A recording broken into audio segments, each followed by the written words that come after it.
And welcome everybody to Game Week 7 Fantasy Football G deadline decisions. And that's basically what we're going to do. Take a look at the decisions you guys have to make. So I'm going to be answering a bit of a Q&A session and look into my team selection as well as talk about captaincy. So without further ado, let us help you guys out.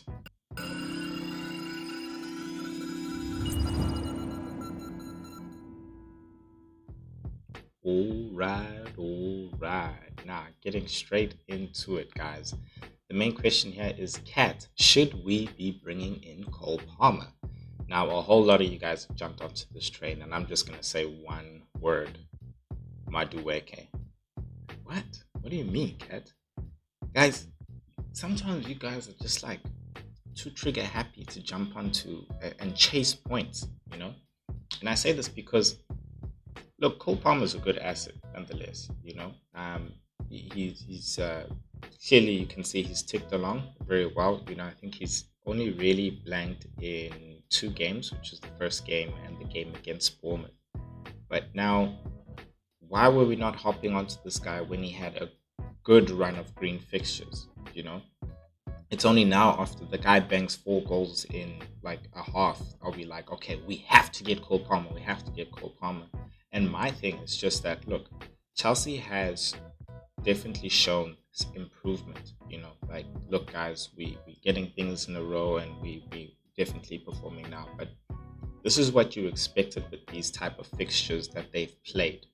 Now they're going into a row of like some really hectic fixtures here. Like Nottingham Forest is one of the best defense in the league right now. Then you've got Liverpool, the best defense, well, alongside Man City and Arsenal. And then you've got Newcastle as well. And I'm not even going to say at home or something. It doesn't even matter, guys. I won't lie to you. Like, just those 3 fixtures in a row, fine. Manchester United is Manchester United. Then you got Arsenal, So, like, out of those, like, 1, 2, 3, 4, 5 fixtures, you've got some really tough fixtures. Their fixtures only turn at Game Week 12. That's when you should be getting it. Now, you're probably saying, Cat, but he's fixture proof. I don't know yet. He is pulling up good numbers in XG. Like, people are starting to call him the next Mo Salah basically of FPL and stuff. And, so he should be fixture proof. Like, look, I'm not saying he's not going to get any returns at all. But I think if Chelsea is not necessarily performing in that specific game, I don't see him getting a haul in any sense of way, maybe an assist here. Yeah, but other than that, I don't see him getting the type of points that you're looking for, that you're chasing after this previous game. So in terms of if should you be getting Palmer, in my opinion, because of the fixtures, I'm going to stick to what I've been saying. I don't think you should be hopping onto Palmer because of the fixtures. I think Palmer and the Chelsea assets are something that you hop on from game week 12, moving on when they have green fixtures. Right now, you honestly going to be, I think, also taking a punt on based on the fixtures, but they are very tough. I will not lie to you. Like, if Palmer gets anything in this next game, it might be 1 goal or a thing, and that's good enough, to be honest. That's good enough. Then against Liverpool, I don't see him getting anything.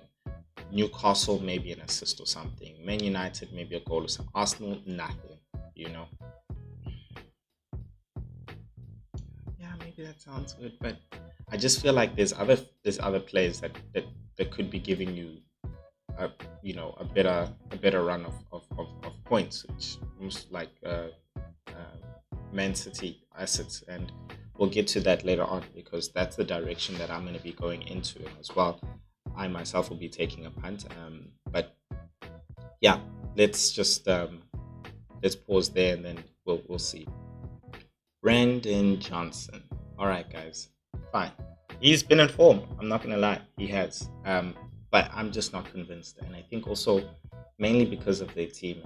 Maybe this is coming from Arsenal, being an Arsenal fan and being biased as well. But I just say this because I owned the guy in the beginning, man, and I'm not gonna lie to you, he disappointed, bro. In games where he was meant to be something, So Leicester, Everton, Fine, got an assist there at Newcastle, but I think I had him on the bench. Arsenal, of course, wouldn't do anything, and I think I dropped him by that time. I think I dropped him by the Arsenal game. Then fine, goes and does something against Brentford, Man United, and also in the midweek with the Europa League. So I think it's Europa or Conference League, one of the two. So look, he's definitely in form. I'm not denying that, but I just don't have faith in his team. In all honesty, and also having seen from the beginning of the season that like this guy for me just was not involved at all. Fine, Kulusevski's come into the picture, and it's really picked him up in terms of being in a great position as well. But yeah, my opinion, should you be getting Brendan Johnson right now? Let's take a look at his fixtures, because that's one of the main reasons why people are also hopping onto him. Look, he just went up in price. He was at 6.4. It's not too late to get onto him. I think West Ham would have been the great fixture to really get onto him. But if you really want to jump on, because I know there are people with the dilemma of should. Oh, lovely. Sorry, that's my yeah, they have the dilemma of Luis Diaz, and they're trying to figure out whether or not Luis Diaz is going to play or not. Brendan Johnson, I think, is a good solution considering his minutes, the fact that he does get those minutes, and he's not going to be a headache for you in terms of is he going to play, is he not going to play, is Gakpo going to come in, when is Gakpo going to come in. He will be back even after the international break. You won't have to worry about him traveling from South America or something like that. Is he the best option? No, I would rather take a whole million and put it on a Dominic Solanke, in my opinion. That's just my opinion for when it comes to Brendan Johnson, quite frankly. So let's talk captaincy now. Now, we all know Erling Haaland is the favorite captaincy, but I myself basically went against Haaland last weekend. I felt like that was the opportunity, and I pulled it off. I think anytime you pull off a captaincy against Haaland, yeah, you're lucky. But is this the game week, considering that Haaland will be playing against Fulham, who are a bit of a tricky team, although Haaland is at home, and this is what makes him the favorite. Now, this begs the question, is there an opportunity, though, against Haaland, considering that Arsenal is playing against Southampton, and Arsenal also will be at home? I think when it comes to the asset, Saka, I don't think so. Yes, people say, if he's ever going to haul, this is the game where he does haul. Definitely, I also do think so. But it's for me, it really is his positioning for me that just gets to me. He can definitely grab even a penalty or something like that. But I look at a lot of mitigating factors, like we're going to be facing Ramsdale. That guy really wants to show that, hey, you guys made a mistake, even though we know we didn't. But he's really going to try and show off there, and I think he's going to be trying to stop the guys as much as he can. I think the person for me who's going to be actually in the best position to really be going against Haaland is actually a Kai Havertz. I think Kai Havertz here is the one who could be getting a haul. I think he can get himself into some really great positions to score, get 2 goals, in fact, very easily as well, and assist at the same time. So I think if you want to go against Haaland, I think then Kai Havertz is the one to definitely go for when it comes to captaincy for Arsenal. I don't think that it's necessarily Saka, despite the fact that he's on set pieces, despite the fact that he's on penalties, and that he has an assist and a goal threat. I think for this specific game, based on the way I think Southampton is going to play, and being an Arsenal man, I think Kai Havertz is the guy, man. I think Kai Havertz is the guy. Besides him, I do think that Mbeumo is also another shout,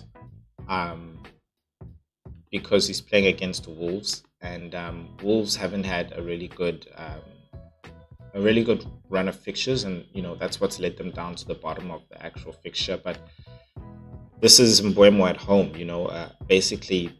I wouldn't say the equivalent of Saka, but in the sense that he's on set pieces, he's on penalties as well. He's in the front line in a way better position than actually Saka is as well. So I think he's definitely another player who people are not necessarily looking at, who I think who's also been scoring in very great form as well. Early in the games as well. He scored in the past two games as well. So I think this is a man looking to go three, and score three goals in a row in three different game weeks. So I think he's definitely has the ability to get two goals here. And that's what's really the question here when it comes to going against Haaland is like it's not a matter of like, hey, you know, I think when you go against Haaland, you need to ask yourself the question, cool, will Haaland score in that other game? If yes, okay, cool. If the captain you're going to pick against Haaland, can that guy score two goals or a goal more than Haaland? If yes, based on the fixture and that person's form and stuff, then go for it. But if you don't think so, then no. And haven't given you guys, people who I think can go against Haaland. When I look at Haaland for myself, and I look at the fixture that he's going to be having, which is Fulham. Do I think Erling Haaland is going to score? Yes. How many do I think he's going to score? Well, he's at home, bro. I think this guy can score a hat trick if he wants to. So, do I think he should go against him? Nah, guys. If you got Erling Haaland, don't just because if it goes wrong, it goes horribly wrong. So, I think just stick to Erling Haaland for this game week. But if you do want to go against him, you guys have your options, quite frankly. All right. Finally down to my team selection. So I got two free transfers with the zero point 0.2 in the bank. Now, my plan all along was to transfer Salah out and Winks out and go for a triple up on the City attack. And really, this came from the idea and the strategy of setting up my defense with the best defense in the league right now, which would be Arsenal and Liverpool. And then using the best attack for me, which is Man City, and of course Liverpool. And that's why I had the Mo Salah and I had the Haaland. And now that Man City's fixtures are going to be taking a very good turn. I feel like this is a great opportunity to sort of set and forget, the main assets of the attack. And I feel like first person, which I think is very easy, non-brainer to actually do, is a Bernardo Silva. His minutes in terms of the team. Let me just set this to Man City so you guys can actually see this and do that. And select that by minutes played so you guys can actually see. So when it comes to the midfield, essentially Bernardo has been locking up the best and the most amount of minutes. So for me, I think for him, it's honestly a no-brainer bringing him in. He had a break in this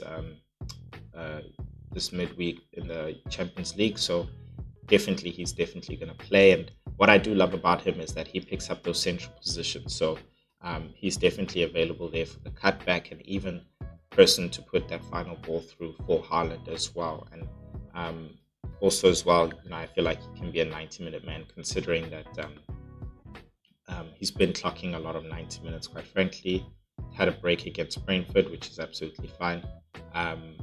But yeah, I feel like he's just going to always be there in the mix. Fine, he doesn't take along well with points, but I think if he's ever going to score and have some good points, I think it's definitely going to be in these next few games, being against a great fixture swing with Fulham, Wolves, Southampton, Bournemouth. So I feel like Bernardo Silva is a no-brainer. Then the punt that I am taking, everybody, is a full Foden. I'm going for full Foden. I feel like he's had a good cameo coming on against Newcastle, and then he came in as well in the midweek for Man City in the Champions League. Played really well, 76 minutes as well. I feel like with De Bruyne out, I think this is it, considering the fact that they've drawn the previous two games in the league, and they had a good performance in the Champions League. Yeah, fine, it was against a very to say a weak team, with all due respect, but compared to Man City, you understand what I'm saying. A small team, and it's something that they should have done. And I think they need Phil Foden right now, considering the performance that he put in last season and the performance that he's been putting in these little cameos that he's been having, really. So I think if he was going to start, it's definitely this game. I think Phil Foden is also another option if people do have the money in the bank to go from a Luis Diaz to a full Foden.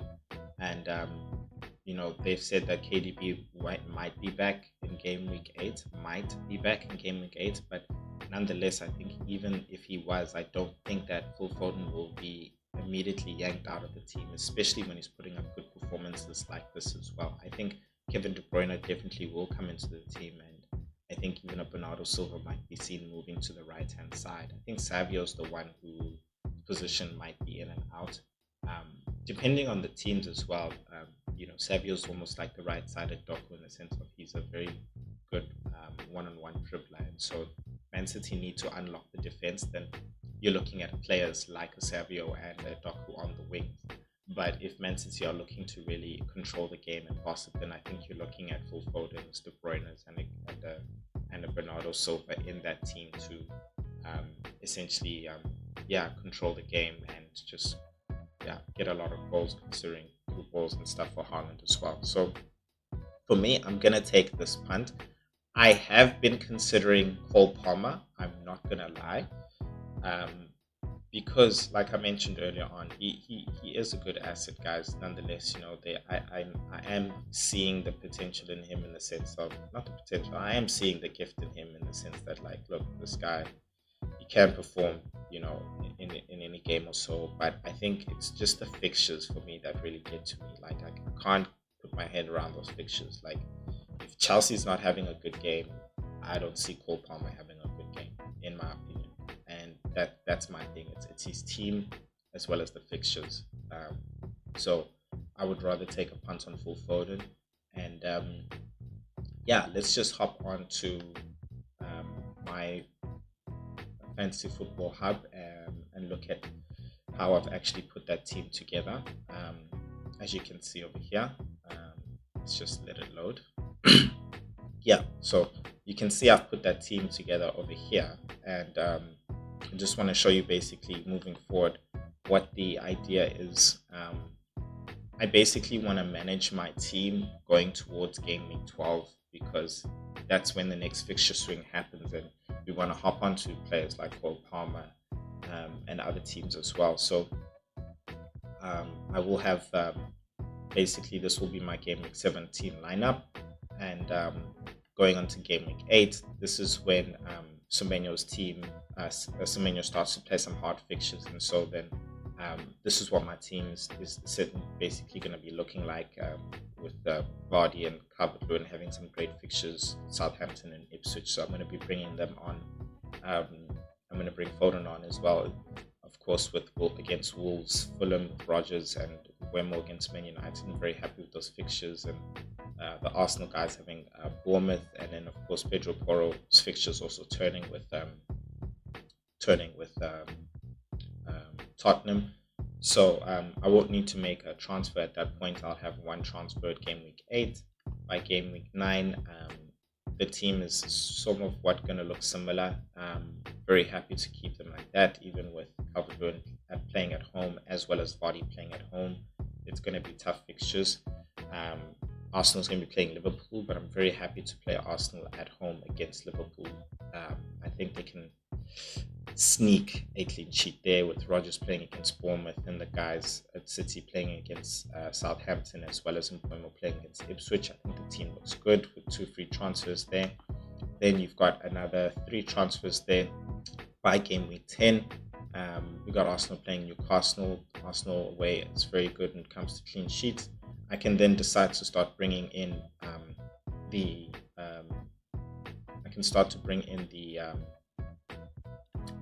Liverpool assets here when they play Brighton at home.